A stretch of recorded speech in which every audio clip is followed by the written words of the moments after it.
Hi, Moyer. This is your brother. You're a psychopath. I'm not. Um, Mom's a malignant narcissist. Same personality disorder as the President of the United States. I'm not. I'm normal like Dad. Dad was a kind and loving person who dealt with a horrible situation his whole life, whole married life.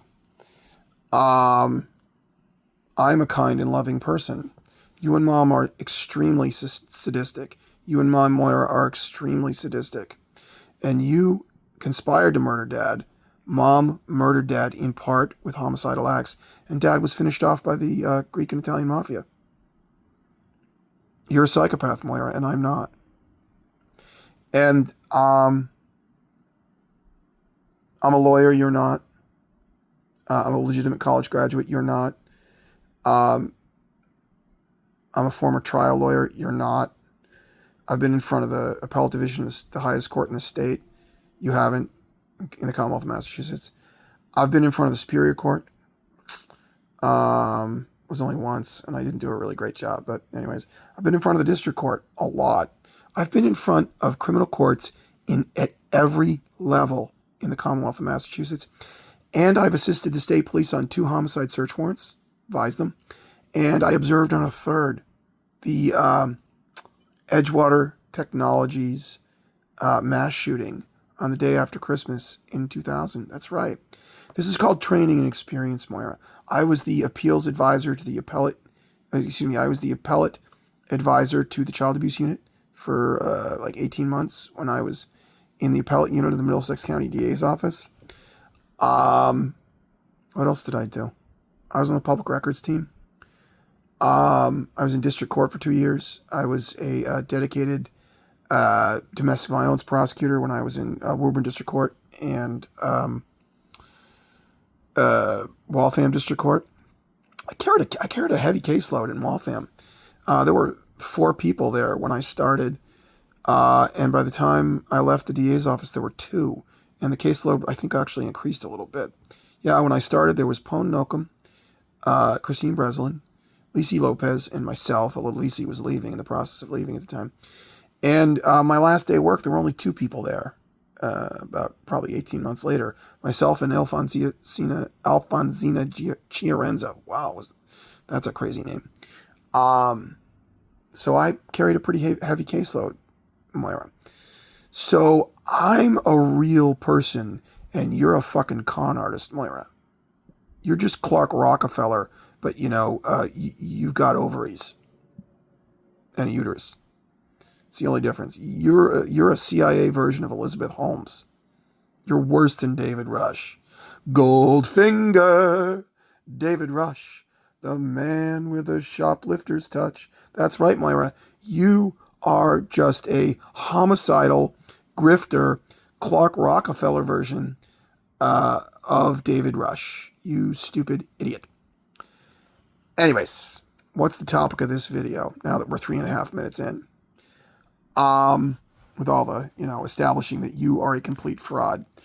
The topic of this video is consciousness of guilt evidence of treason and espionage against Richard Bebo of 4 Ferry Street, who I believe is a poisoner who poisons people to death for the Italian mafia in the greater Boston area, and he directs other people to do it.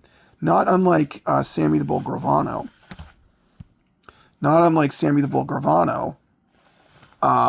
Rich Bebo, I believe, does some of the murders himself, or he directs other people to do it to avoid criminal liability. Because, if he just teaches other people how to poison someone's cats or poisons a person to death, he can be in, gambling at a casino when the murder actually occurs and say, oh, the Rich Bebo isn't responsible for it, blah, blah, blah. So, anyways, I've had a number of conversations with Rich Bebo over the last 2 years, probably maybe 4 or 5. And I'm going to go over some of the most significant ones that demonstrate consciousness of guilt. In 2025, right after I had started, or around the time I started at Amazon Logistics Corporation, Boz 5 in Stoughton, Rich Bebo made some wise-ass comment to me from his side yard while I was on the front porch of 10 Ferry Street. I don't recall what he said. But I said, Rich, I don't care.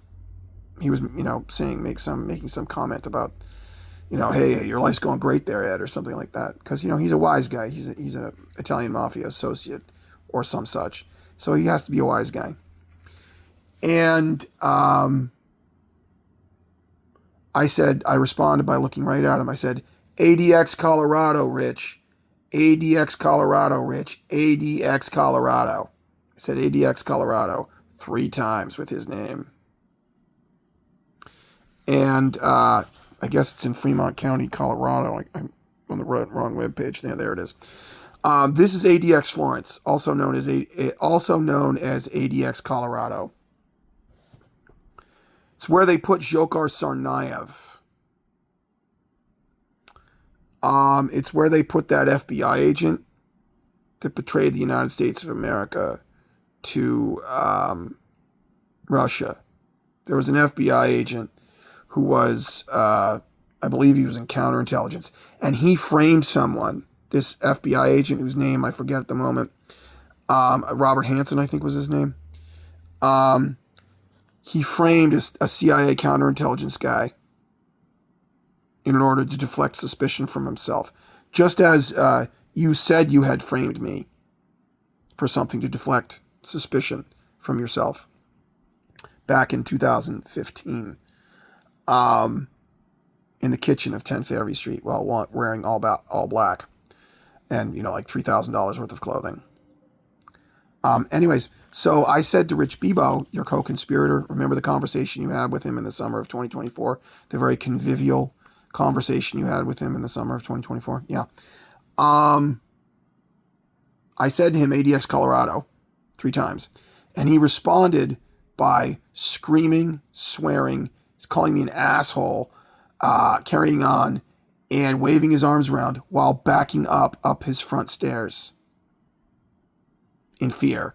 And he didn't turn his back on me until he'd almost gotten to his front door. That's consciousness of guilt. He burst into a rage, screaming and swearing from calm demeanor at the words ADX Colorado. Of course, they put terrorists and spies in ADX Colorado. So that's consciousness of guilt. I confronted Rich Bebo with the fact that he had hosted this was in late April of 2026. I confronted Rich Bebo with the fact that he had hosted an female Israeli national who was visiting with the rabbi up the street, and who's a Sion, a member of the Jewish diaspora who spies for Israel. I've covered that in other videos, how I know that's true.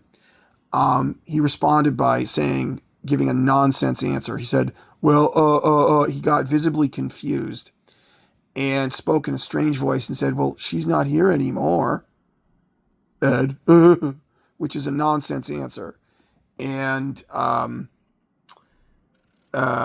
then when I, told him, look, Rich, he said, you're talking conspiracies, Ed. I said, look, Rich, I was recruited by the CIA in 2009. And here's how you know that's true. 2 people who worked in the same DA's office as I did, the Middlesex County DA's office, ended up working for the State Department. And the background of somebody who works for the State Department is nearly identical to someone who works for the CIA. And one of the people who ended up working for the State Department, Assistant District Attorney Lincoln Jalalian, actually worked in the same unit as I did before I got there. Assistant District Attorney Lincoln Jalalian was in the appellate unit, and so was I. So, and I've met Lincoln Jalalian. And so, the fact that I was recruited by the CIA is entirely believable. It's extremely credible. So he got very angry at this. And he responded to the statement of me having been legitimately recruited by the CIA and the statement about the Israeli national he hosted by getting angry. And he said to me, hey, Ed. And, there was some other conversation about the fact that his daughter doesn't ever come home to Newton, and she was probably victimized by Dionysios Tembelopoulos when she was a teenage girl. And he responded to all this by getting angry and saying, do you know when Fat Pellegrini died? I said, no. He said, Fat Tuesday. And that's around when the conversation started to deteriorate from there, and I walked away. And so that's consciousness of guilt, of espionage and treason, anger in response to the statement about the Israeli national and me being recruited by the CIA, and then with what amounts to a gangland death threat, saying, "Do you know when so and so died? Fat Tuesday," delivered in an angry voice. That's a death threat, Moira. And at least I understood it as a death threat.